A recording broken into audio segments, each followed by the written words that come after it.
আসসালামু আলাইকুম সবাইকে।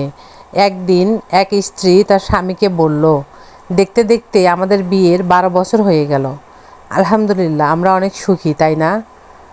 তখন স্বামী বলল, হ্যাঁ আমরা সুখী, তবে আমাদের কোনো সন্তান নেই। এ কথা শুনে স্ত্রী বলল, তুমি কি বলতে চাও? সন্তানের জন্য তুমি কি অসুখী? তখন স্বামী বলল, তুমি যদি কোনো গাছ ফলের আশায় লাগাও, সেই গাছ যদি ফল না দেয়, তাহলে তুমি কি করবে? হয় গাছের পাশে আরেকটি গাছ লাগাবে, নয় গাছটি কেটে ফেলবে। এ কথা শুনে স্ত্রীর চোখের কোণায় জল এসে গেল। তারপরও সে নিজেকে সামলিয়ে নিয়ে বলল, সব গাছ তো আমরা ফলের আশায় লাগাই না। কিছু গাছ আমরা ফুলের জন্য, কিছু গাছ আমরা শোভাবর্ধনের জন্য, আর বেশিরভাগ গাছ আমরা লাগাই পরিবেশ রক্ষার জন্য, আর আমাদের বেঁচে থাকার জন্য সবচেয়ে প্রয়োজনীয় উপাদান অক্সিজেনের জন্য।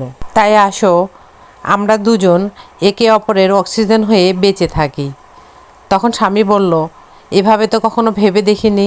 আসো, আমরা এভাবে একে অপরের অক্সিজেন হয়ে বেঁচে থাকি। ভালোবাসা কত সুন্দর, তাই না?